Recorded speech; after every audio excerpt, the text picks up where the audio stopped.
If I had to guess, you're probably watching this video here to avoid doing something you should actually be doing right now. Well, don't worry, because we've all been in that procrastination loop at some point.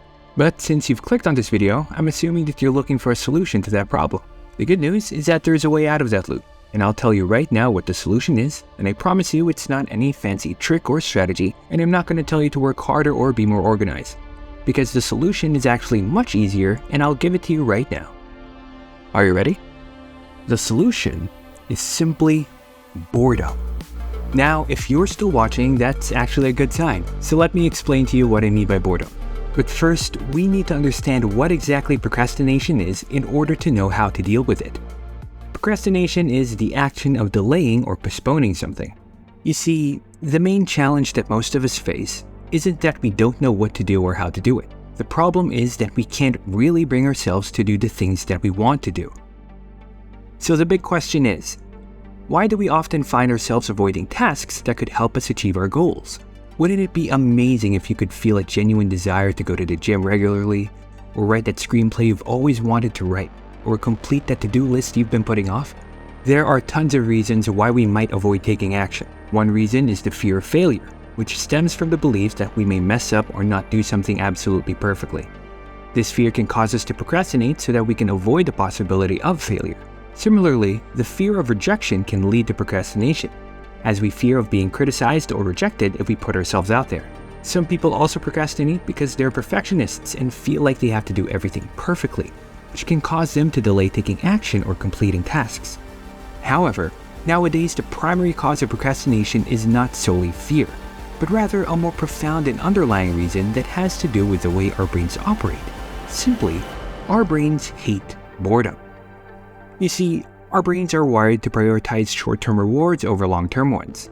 This preference for immediate gratification is a result of a battle between the two parts in our brain. The first part is the limbic system, which is responsible for our emotional responses, including the release of dopamine, a feel-good chemical that's associated with pleasure and reward. And the second part of the battle is the prefrontal cortex, which is responsible for rational thinking, decision-making, and planning. It's the part of the brain that tells us to delay gratification and work towards long-term goals. Because the limbic system is much stronger and more primitive, it very often wins the battle, leading to procrastination. And we end up giving our brain what feels good now, even if it means putting off important tasks until later. In fact, procrastination can be seen as the result of a battle between your present self who wants to avoid discomfort and seek immediate pleasure, and your future self who wants to achieve long-term goals and avoid regret. According to a research done by Dr. Hirschfeld, on a neural level, our brains consider our future selves as strangers rather than a part of us. So when we procrastinate, our brains may view the negative consequences as someone else's problem and not ours. So now you can understand how by design us humans are prone to procrastinate and how it's in our nature to seek the short-term rewards over the long-term goals. On the other hand, social media companies have capitalized on this natural tendency by designing their platforms to provide instant gratification in the form of likes, comments, and shares. These platforms are engineered to be addictive, with algorithms that keep us glued to our phones, scrolling endlessly. And each time we receive a notification or a like, our brains get a hit of dopamine, which reinforces the behavior and makes us crave more. As a result, we almost forgot what boredom is anymore.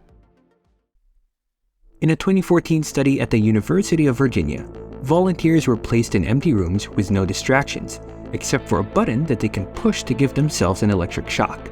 Surprisingly, 67% of the men and 25% of the women chose to shock themselves rather than sit in boredom for just 6 to 15 minutes. Think about that for a moment. We would rather endure physical pain than simply sit with ourselves and feel boredom. We forget that some of the greatest inventions and discoveries in history have come from people who were bored. When we're bored, our minds start to wander and we begin to think creatively. We start to come up with new ideas, solutions to problems, and innovative approaches to old challenges. We could actually say that boredom is the birthplace of innovation. Take, for example, Isaac Newton and the story of him watching an apple fall from a tree while he was sitting feeling bored, and how it inspired him to develop the theory of gravity. Or J.K. Rowling, who famously came up with the idea for Harry Potter while stuck on a delayed train bored out of her mind. These are just two examples. and the history of human innovation is full of similar stories. So, how can we use boredom to stop procrastination? Imagine your brain as a curious, restless explorer constantly scanning its surroundings, searching for any form of stimulation to satisfy its insatiable thirst for novelty. All we need to do now is to direct the focus towards what we'd like to achieve, and that's by removing any unnecessary distractions and sources of stimulation. So clear your space of anything that might divert your attention from the task at hand. Turn off your phone and put away your PlayStation. Force yourself to experience boredom. By doing so, you'll create an environment that leaves your brain with no escape but to fully engage with the challenge before you. And that's how we can flip the switch and use boredom to regain control over our minds and break free from the cycle. Boredom can be a great fuel to our willpower and creativity. Instead of trying to avoid it by constantly distracting ourselves, we should embrace and look at it as an opportunity to reconnect with our thoughts. And when we allow ourselves to just sit and be with our thoughts, we open up the possibility of discovering new ideas and perspectives.